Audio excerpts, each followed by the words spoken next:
friends, welcome to my channel. இன்னைக்கு நம்ம சேனல்ல என்ன வீடியோ பார்க்க போறோம்னா ஒரு ஈஸியான டேஸ்டியான கருவாட்டு குழம்பு எப்படி செய்யணும்னு பார்க்க போறோம். வாங்க பார்க்கலாம். அதுக்கு முதல்ல அடுப்பு ஆன் பண்ணி அதுல ஒரு கடாய் வச்சுக்கலாம். அதுல 2 கரண்டி அளவுக்கு எண்ணெய் சேர்த்துறோம். அது கூடவே கடுகு, வெந்தயம், கொத்தமல்லி கருவேப்பிலை சேர்த்து நல்லா அது வதங்கினதுக்கு அப்புறமா அது கூட கொஞ்சமா வெங்காயம் சேர்த்து அதையும் நல்லா வதக்கிக்கலாம். இப்போ வெங்காயம் நல்லா வதங்கிருச்சு. இது கூட கொஞ்சமா வெள்ளைப்பூடு சேர்த்துக்கலாம். இதையும் நல்லா வதக்கிக்கலாம். இப்போ வெள்ளைப்பூடு நல்லா வதங்கிருச்சு. இது கூட 4 பழுத்த தக்காளி சேர்த்துக்கலாம்.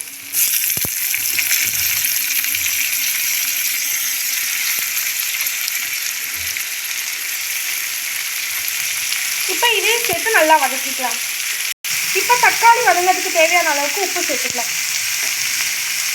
இப்போ இதையும் சேர்த்து நல்லா வதக்கிடலாம். இப்போ தக்காளி நல்லா வதங்கிடுச்சு. இப்போ இது கூட 1/2 ஸ்பூன் அளவுக்கு மிளகாய் தூள் சேர்த்துக்கலாம்.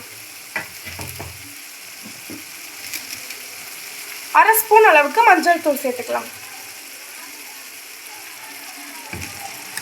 கலருக்காக காஷ்மீர் மிளகாய் தூள் கொஞ்சமாக சேர்த்துக்கிறேன்.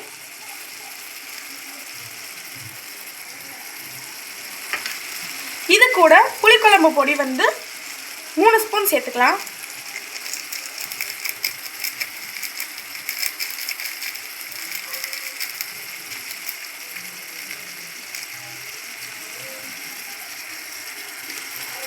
இப்போ இது எல்லாத்தையும் சேர்த்து நல்லா வதக்கிடலாம்.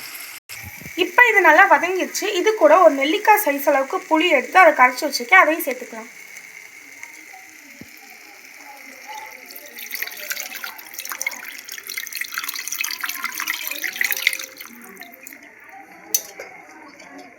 இப்போ இது நல்லா கொதிக்கட்டும். இப்போ குழம்பு நல்லா கொதிச்சு வந்துருச்சு. இது கூட க்ளீன் பண்ணி வச்ச கருவாடை சேர்த்துக்கலாம்.